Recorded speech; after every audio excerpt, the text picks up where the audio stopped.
थोड़ा नाश्ता भी जब अपना प्रेम चले तो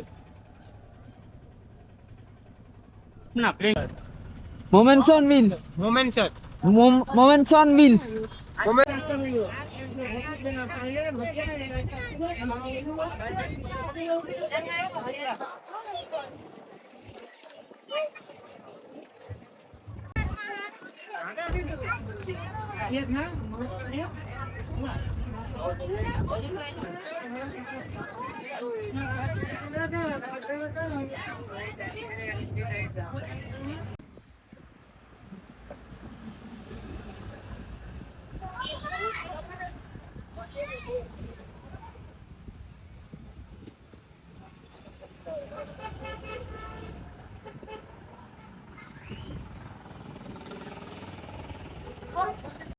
ഹായ് ഹലോ എല്ലാവർക്കും ദ്വാരകയുടെ രണ്ടാമത്തെ എപ്പിസോഡ് വീഡിയോയിലേക്ക് സ്വാഗതം കേട്ടോ. അപ്പോൾ നമ്മൾ കഴിഞ്ഞ എപ്പിസോഡിൽ പറഞ്ഞിട്ടുണ്ടായിരുന്നു നമ്മുടെ ശ്രീകൃഷ്ണന്റെ അമ്പലം കഴിഞ്ഞ് കഴിഞ്ഞാൽ നമ്മൾ പോകുന്നത് ശിവന്റെ വലിയൊരു ശില്പമുള്ള ഈ നാഗേശ്വർ ജ്യോതിർലിംഗ ടെമ്പിളിലേക്കാണെന്നാണ്.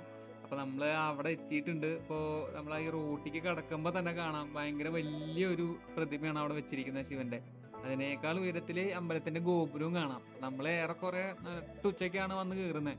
അപ്പൊ ആ വരുന്ന നേരത്തും ഇത്രയധികം കാറുകൾ അവിടെ കാണാം. കുറെ വണ്ടികൾ അവിടെ പാർക്ക് ചെയ്തിട്ടുണ്ട്. നല്ല തിരക്കുണ്ട്. അപ്പൊ ഈ പുതുവത്സര ദിനം ആയതുകൊണ്ട് തന്നെ എല്ലാവരും അമ്പലത്തിലോട്ടാണ് വന്ന് കയറുക എന്നുള്ളത് ഒരു മനസ്സിലായല്ലോ. എന്ന് വെച്ച് കഴിഞ്ഞാൽ ഗുജറാത്തിലെ ആളുകൾ ഭയങ്കര റിലീജിയസ് ആയിട്ടുള്ള ആൾക്കാരായിട്ടാണ് ഫീൽ ചെയ്യണം. എന്ന് വെച്ച് കഴിഞ്ഞാൽ അവിടെ മുക്കിന് അമ്പലങ്ങളും ആ അമ്പലങ്ങളിലൊക്കെ പരിപാടി ഉണ്ട് കേട്ടോ. അപ്പോൾ അങ്ങനെ നമ്മൾ ഒരു വിധത്തിൽ ഇവിടെ എത്തി. അപ്പൊ ഇനി ജസ്റ്റ് ഒന്ന് അമ്പലത്തിന്റെ ഉള്ളിൽ കണ്ടിട്ട് നമുക്ക് പോവാം എന്നുള്ള മൈൻഡിലാണ് നമ്മൾ വന്നത്. അങ്ങനെ നമ്മൾ വണ്ടി പാർക്ക് ചെയ്ത് വെച്ചൊന്ന് തിരിഞ്ഞപ്പോൾ ഒരു സന്യാസി വേഷത്തിൽ ഒരു ചേട്ടൻ. മൂപ്പരാൾക്ക് ഇപ്പോ ചായ കുടിച്ചിട്ടില്ല, ഭക്ഷണം വേണമെന്ന് പറഞ്ഞിട്ടാണ് തുടങ്ങിയത്. അപ്പോൾ നമ്മൾ ഭക്ഷണം മേടിച്ച് കൊടുക്കാം എന്ന് പറഞ്ഞെങ്കിലും മൂപ്പരാൾക്ക് പൈസ ആയിട്ട് മതി എന്നുള്ളൊരു ടോക്കാണ് ഉണ്ടായിരുന്നത്. അപ്പൊ നമ്മൾ പൈസ ആയിട്ട് കൊടുക്കില്ല എന്നുള്ള മാത്രമല്ല, കയ്യിൽ ക്യാഷ് ആയിട്ടൊന്നും ഇല്ലായിരുന്നു. നമ്മുടെ ലിക്വിഡ് മണി ഇല്ല. നമ്മളാരും ലിക്വിഡ് മണി കൊണ്ടു നടക്കുന്ന ആൾക്കാരല്ലല്ലോ. അങ്ങനെ ഒരു നിമിഷം ആള് പോയി എന്ന് ഞങ്ങൾ വിചാരിച്ചു. പക്ഷെ 2 സെക്കൻഡ് കഴിയുമ്പോഴേക്കും ചേട്ടൻ തിരിച്ചെത്തി. ആദ്യം ആള് ഒരു എന്താ പറയാ, ഇങ്ങനെ ഭയങ്കര സൗമ്യമായിട്ട് ചോദിച്ചു നോക്കി, നടക്കുന്നില്ല കണ്ടപ്പോ നിങ്ങൾ എവിടെന്നാ വരുന്നേ, ഇത്ര ദൂരം വണ്ടി ഓടിച്ചാണോ വന്നേന്നൊക്കെ ചോദിച്ചു. അപ്പൊ നമ്മൾ വിചാരിച്ചു ഓക്കെ ആളൊരു മാന്യനായ മനുഷ്യനായിരിക്കുന്നു.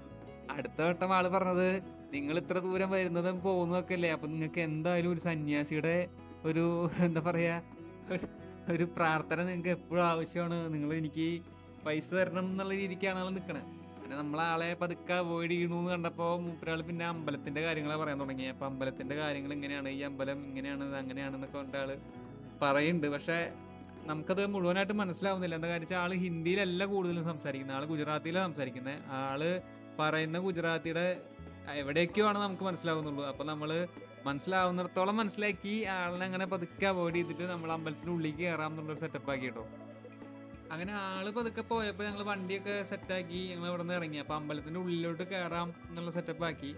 ഇവിടെ നിന്ന് നോക്കുമ്പോൾ തന്നെ കാണാം നമ്മുടെ നാട്ടിലെ അമ്പലങ്ങളെ പോലെ അല്ല ഈ നോർത്ത് സൈഡിലെ അമ്പലങ്ങളുടെ ഷേപ്പ്. മൊത്തത്തിലൊരു ഗോപുരത്തിനും എല്ലാത്തിനും ഒരു വ്യത്യാസം ഉണ്ടായിരിക്കും. അപ്പോൾ അങ്ങനെ കുറച്ച് നല്ല തിരക്കുണ്ട്, കുറച്ചല്ല നല്ല രീതിക്ക് തിരക്കുണ്ട്. അപ്പൊ നമുക്ക് എന്തായാലും അകത്തോട്ട് പോയാലല്ലേ അവിടുത്തെ കാര്യങ്ങൾ എങ്ങനെയാണെന്ന് അറിയുള്ളൂ. അപ്പൊ അമ്പലത്തിന്റെ ഏറ്റവും അകത്തോട്ടല്ല, ജസ്റ്റ് അതിന്റെ ഔട്ടർ റിംഗിൽ മാത്രം പോയി വീഡിയോ എടുത്ത് പുറത്ത് വരാം, ആ ശിവന്റെ സ്റ്റാച്ചുവിനൊന്ന് ക്ലോസപ്പ് റേഞ്ചിൽ കാണാം എന്നുള്ളൊരു ഉദ്ദേശത്തില് അങ്ങനെ നമ്മൾ അകത്തോട്ട് കയറാൻ പോവാണ്. അങ്ങനെ ഉള്ളിലേക്ക് കയറിയപ്പോ തന്നെ ഈ അമ്പലത്തിനകത്തോട്ട് കയറാനുള്ള ക്യൂ അവിടെ കാണാം. നല്ല തിരക്കുണ്ട്. അതൊന്നും പോരാതെ അവിടെ ഈ കന്നുകാലികളുണ്ട്. ഗോമാതാവ് അവിടെ തന്നെ ഉണ്ട്. ഗോമാതാവിന് കൊടുക്കാനുള്ള തീറ്റയും കാര്യങ്ങളൊക്കെ അവിടെ കൊടുക്കുന്നുണ്ട്. എനിക്ക് തോന്നുന്നു അത് അവിടുത്തെ വല്ല ചടങ്ങ് എന്തെങ്കിലും ആയിരിക്കണം. അപ്പൊ ഇവരൊക്കെ ഈ ഗോമാതാവിന് ഭക്ഷണം കൊടുക്കുന്ന അവിടുത്തെ ചിലപ്പോൾ ഭയങ്കര വലിയ എന്തെങ്കിലും ചടങ്ങൊക്കെ ആയിരിക്കും. അങ്ങനെ അത് വിൽക്കുന്ന ആൾക്കാരുണ്ട്, അത് തിന്നുന്ന ഗോമാതാക്കളുണ്ട്. ഇതൊന്നും പോരാണ്ട് ഒരു ലോഡ് ആൾക്കാരുണ്ട്. എന്തെന്ന് പറയാ, ഭയങ്കര തിരക്ക്. പക്ഷെ എന്നാലും നടവഴിയിൽ വലിയ തിരക്കില്ല. ഈ സ്റ്റാച്ചുവിന്റെ അരികത്തും അതുപോലെ അമ്പലത്തിനകത്തോട്ട് കയറാനുള്ള ക്യൂ മാത്രമാണ് അവിടെ തിരക്കായിട്ടുള്ളൂ. എന്നാലും ബാക്കിയുള്ള ഏരിയ ഒക്കെ കുറച്ച് കാലിയായിട്ടിരിക്കുകയാണ്. പിന്നെ ഇതിന്റെ ഫോട്ടോ എടുക്കുന്ന കുറെ ഫോട്ടോഗ്രാഫേഴ്സ് ഉണ്ട്.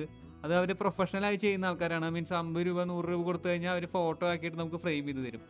ഫ്രെയിം ചെയ്തിട്ടല്ല, ജസ്റ്റ് അവർ പ്രിന്റ് ചെയ്ത് തരും. അപ്പൊ അങ്ങനത്തെ കുറെ തരത്തിലുള്ള ഫോട്ടോഗ്രാഫേഴ്സ് ഉണ്ട്. അവരവിടെ കിടന്നും മറിഞ്ഞും ഒക്കെ ഫോട്ടോ എടുക്കുന്നുണ്ട്. പക്ഷേ 25 മീറ്റർ ഉയരമുള്ള ഈ ശിവന്റെ പ്രതിമ അങ്ങ് അകലെന്ന് വരെ കാണാൻ പറ്റുള്ളൂ. അത്രയും ഹൈറ്റിലാണ് ഇരിക്കുന്നത്. പുരാണങ്ങളിൽ ഈ അമ്പലത്തെ പറ്റി പറയുന്നത് എന്താണെന്ന് വെച്ച് കഴിഞ്ഞാൽ ദാരുക എന്ന് പറയുന്ന ഒരു അസുരൻ ഉണ്ടായിരുന്നു. ആ അസുരനെ നശിപ്പിക്കാൻ വേണ്ടി ശിവൻ ഇവിടെ ഒരു ജ്യോതിർലിംഗമായിട്ട് പ്രത്യക്ഷപ്പെട്ടു എന്നാണ്. ഈ നാഗേശ്വർ ജ്യോതിർലിംഗം എന്ന് പറഞ്ഞാൽ ഈ നാഗേശ്വർ എന്ന് പറയുന്നത് സർപ്പങ്ങളുടെ ദൈവമാണ്. അങ്ങനെയൊക്കെയാണ് ഈ അമ്പലത്തിന്റെ ഒരു ചുറ്റിപ്പറ്റിയിട്ടുള്ള ഐതിഹ്യങ്ങളിൽ പറയപ്പെടുന്നത്. ഇതുകൂടാതെ ഇവിടെയുള്ള ഈ ജ്യോതിർലിംഗത്തിന് ഒരു പ്രത്യേകത ഉണ്ട്. എന്താണെന്ന് വെച്ച് കഴിഞ്ഞാൽ ശിവലിംഗം തെക്കോട്ട് തിരിഞ്ഞിരിക്കുന്ന അപൂർവ ക്ഷേത്രങ്ങളിൽ ഒന്നാണ് ഈ നാഗേശ്വർ ജ്യോതിർലിംഗം എന്ന് പറയുന്ന ഈ അമ്പലം. ദ്വാരക സന്ദർശിക്കുന്ന എല്ലാവരും ശ്രീകൃഷ്ണന്റെ അമ്പലം പോയി കഴിഞ്ഞാൽ ഇവിടെ എന്തായാലും വരാറുണ്ടെന്നാണ് ഇവർ പറയുന്നത്.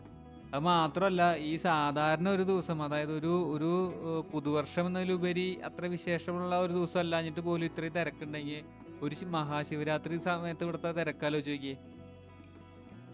ഇവിടെ നമ്മൾ ഇങ്ങോട്ട് കയറുമ്പോൾ ഉള്ളതിനേക്കാൾ എന്താ പറയുക, ഫോട്ടോഗ്രാഫേഴ്സിന്റെ എണ്ണം കൂടിയോ എന്ന് ഡൗട്ട് ഉണ്ട്.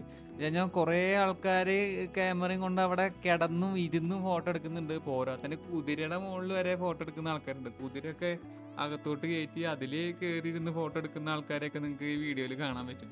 എന്താലേ. അങ്ങനെ ആസ് യൂഷ്വൽ നമ്മൾ ഈ അമ്പലത്തിനകത്ത് കിടക്കാതെ പുറമെ നിന്ന് കണ്ട് നമ്മൾ കാണാൻ വന്ന സ്റ്റാച്ചു ഒക്കെ കണ്ടു. അങ്ങനെ ഇത് കഴിഞ്ഞ് നമ്മൾ അടുത്ത സ്ഥലത്തേക്ക് പോകാം എന്നുള്ള മൈൻഡിൽ പുറത്തിറങ്ങിയിട്ടോ. അപ്പോൾ നമ്മൾ ഇനി പോകാൻ പോകുന്ന ബേറ്റ് ദ്വാരക ഐലൻഡുമായിട്ട് ബന്ധിപ്പിക്കുന്ന ഒരു ബ്രിഡ്ജ് ഉണ്ട്. സുദർശൻ സേതു എന്നാണ് ആ ബ്രിഡ്ജിന്റെ പേര്. അപ്പോൾ ആ ബ്രിഡ്ജ് കാണാൻ വേണ്ടിയിട്ടാണ് ഇനി പോകാൻ പോകുന്നത്.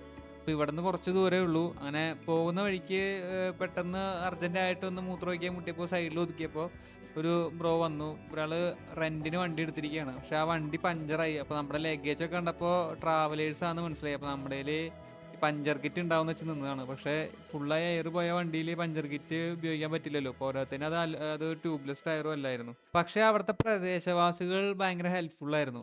അവിടത്തെ നല്ല കേട്ടോ. മൊത്തത്തിൽ ഗുജറാത്ത് കറങ്ങിയതിൽ എനിക്ക് ഫീൽ ചെയ്തിട്ടുള്ള കാര്യം എന്താണെന്ന് വെച്ച് കഴിഞ്ഞാൽ ഈ ഗുജറാത്തികൾ ഭയങ്കര ഹെൽപ്ഫുള്ളാണ്. അവർ നമ്മൾ റോട്ടിൽ നിൽക്കേണ്ടി വന്നാലും അവർ ഇങ്ങോട്ട് വന്ന് ചോദിച്ച് ഹെൽപ്പ് ചെയ്യുന്ന ആൾക്കാരാണ്. ആ പയ്യന് വണ്ടിയായിട്ട് അങ്ങോട്ട് പഞ്ചർ ഒട്ടിക്കുന്ന സ്ഥലത്തോട്ട് പോകാനുള്ള അറേഞ്ച്മെന്റ്സ് വരെ അവർ അറേഞ്ച് ചെയ്ത് കൊടുത്തു. അങ്ങനെ നമ്മൾ അത് കഴിഞ്ഞ് നമ്മൾ പതുക്കെ നമ്മുടെ ബേറ്റ് ദ്വാരക ഐലൻഡിലോട്ടുള്ള വഴി പിടിക്കുകയാണ്.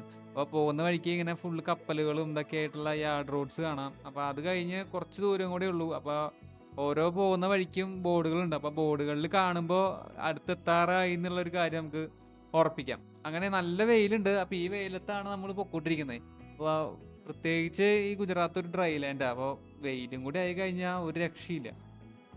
അങ്ങനെ ബ്രിഡ്ജിൽ കയറി കുറച്ചായപ്പോൾ നമ്മളൊരു സ്റ്റോപ്പ് എടുത്തു കേട്ടോ. നമ്മുടെ കൂടെ എന്ത് നടന്നാലും സ്നാപ്പ് ഇടുന്ന ഒരു സ്നാപ്പ് ബ്രോ ഉണ്ടായിരുന്നു. അപ്പോൾ അവിടെ നല്ല സീനിക്കായ ഒരു സ്ഥലമായ കാരണം 2 ഫോട്ടോ ഒക്കെ എടുക്കാൻ വേണ്ടി നമ്മൾ അവിടെ കുറച്ചു നേരം വണ്ടി നിർത്തി. അങ്ങനെ സ്നാപ്പൊക്കെ എടുത്തു കഴിഞ്ഞാൽ നമ്മൾ വീണ്ടും ബ്രിഡ്ജിന്റെ അപ്പുറത്തറ്റത്തോട്ട് പോകാൻ വേണ്ടി വണ്ടി എടുത്തു. ഈ കാണുന്ന ബ്രിഡ്ജിന്റെ മുകളിലുള്ള മയിൽപ്പീലിയാണ് ഇവിടുത്തെ സ്പെഷ്യൽ സാധനം. എന്ന് വെച്ച് കഴിഞ്ഞാൽ ഈ ബ്രിഡ്ജിനെ സ്പെഷ്യൽ ആക്കുന്നത് ആ മയിൽപ്പീലിയാണ്.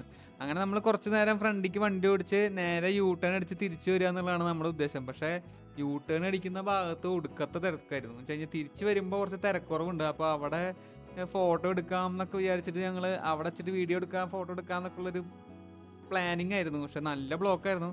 അങ്ങനെ ബ്ലോക്കിൻ്റെ ഉള്ളിലൂടെ വണ്ടി എടുത്ത് പോകുമ്പോൾ നമ്മുടെ ഫ്രണ്ടിലുള്ള ഓട്ടോത്തെ ചേട്ടന്മാരൊക്കെ നമ്മുടെ വീഡിയോ എടുക്കുന്നുണ്ട്. ഇനിയിപ്പോൾ ട്രാവലേഴ്സ് കാണാതെ ആയിരിക്കില്ല. പിന്നെ നമുക്ക് അവിടെ നിന്ന് ഒരു 2-3 സബ്സ്ക്രൈബേഴ്സിന് കിട്ടി. അവരിങ്ങോട്ട് വന്ന് ചോദിച്ച് എന്താ ചാനലിൻ്റെ പേര് എന്നൊക്കെ ചോദിച്ച് അവർ ഇങ്ങോട്ട് വന്ന് സബ്സ്ക്രൈബ് ചെയ്തോ. നല്ല അടിപൊളി ആൾക്കാരാണ്. സംഭവം 3 പേര് ഉണ്ടെങ്കിലും ഹെൽമെറ്റ് ഒന്നും ഇല്ലെങ്കിലും കൂടെ നല്ല സ്നേഹമുള്ളവന്മാരാ.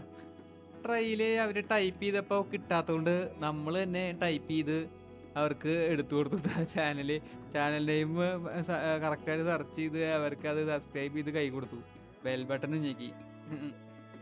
അങ്ങനെ ഒരു തിരക്കിൽ ആ ബ്ലോക്കിൽ നിന്ന് നമ്മൾ വണ്ടി കൂട്ടാനടിച്ച് തിരിച്ച് ബ്രിഡ്ജിൻ്റെ മുകളിൽ കയറി. അപ്പോൾ നമ്മുടെ ഈ പാലം മുഴുവനായിട്ടൊന്ന് എക്സ്പ്ലോർ ചെയ്യാം, ജസ്റ്റ് 2-3 ഫോട്ടോ എടുക്കാം, വീഡിയോ എടുക്കാം എന്നൊക്കെയുള്ള ഒരു പ്രതീക്ഷയിൽ നമ്മൾ വണ്ടി തിരിച്ചിങ്ങോട്ട് വരിക കേട്ടോ. അപ്പോൾ അത് നിങ്ങൾ കണ്ടില്ലേ, ഈ കാണുന്ന മയിൽപ്പീലിയാണ് ഈ പാലത്തിൻ്റെ main attraction. Just A normal bridge, പക്ഷേ ഈ എന്താ പറയുക മയിൽപ്പീലുള്ളതുകൊണ്ട് ഇത് കുറച്ച് സ്പെഷ്യലായി. ശ്രീകൃഷ്ണൻ്റെ രാജ്യമാകുമ്പോൾ മയിൽപ്പീലില്ലാതെ എങ്ങനെയാ? വിശ്വാസികളുടെ ഓരോ കാര്യങ്ങളെ.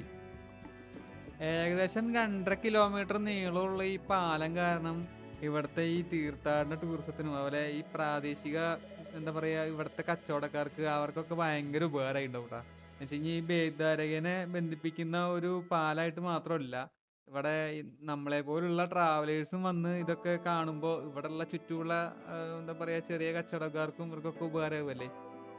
സംഭവം നമ്മൾ അങ്ങനെ ഒരു സ്ഥലത്ത് വണ്ടി സൈഡാക്കി ഇതിന്റെ വീഡിയോ എടുക്കാം എന്നുള്ള രീതിക്ക് നിൽക്കുകയാണ്. ഒരു സാധാ ബ്രിഡ്ജ് എന്നതിലുപരി ഇതിൽ എന്തോ ഉണ്ട്. അല്ലെങ്കിൽ നിങ്ങൾ തന്നെ ആലോചിക്കുക, ഇന്ത്യ മുഴുവൻ എത്ര വലിയതും ചെറിയതുമായ എത്ര ബ്രിഡ്ജുകളുണ്ട്. അതിനൊന്നും ഇല്ലാത്ത ഒരു സ്പെഷ്യാലിറ്റി ജസ്റ്റ് ഈ ആലില മാത്രം ഉള്ളതുകൊണ്ടായിരിക്കും സംതിങ് സ്പെഷ്യൽ എന്ന് തോന്നുന്നു. ഈവനിങ് സമയമൊക്കെ ആണെങ്കിൽ ഒന്നുകൂടി ഭംഗിയുണ്ടായേനെ. ഇവിടെ നല്ല രസമുള്ളൊരു അന്തരീക്ഷമായിരുന്നു. അങ്ങനെ നമ്മൾ ദ്വാരക വിടാൻ പോവാ. ദ്വാരക വിട്ടാൽ പിന്നെ എങ്ങടാന്നറിയാലോ, നമ്മളിനി ഈ ഗുജറാത്ത് യാത്ര തുടങ്ങുന്നതിന് മുന്നേ നമ്മൾ എങ്ങോട്ട് എന്ന് വെച്ചിട്ടാണോ ഈ യാത്ര തുടങ്ങിയത്, അങ്ങോട്ടാണ് ഇനി പോകുന്നത്. അങ്ങനെ നമ്മൾ പോവാണ് guys. Let's go to the Great Rann of Kutch. ഇവിടുന്ന് 8 മണിക്കൂർ യാത്ര ഉണ്ട്. നേരെ പോയാൽ വൈറ്റ് റാനിലെത്താം. അപ്പോൾ ഇനി ഭുജിൻ്റെയും റാൻ ഓഫ് കച്ചിൻ്റെയും വീഡിയോസായിട്ട് അടുത്ത വീഡിയോയിൽ കാണാം.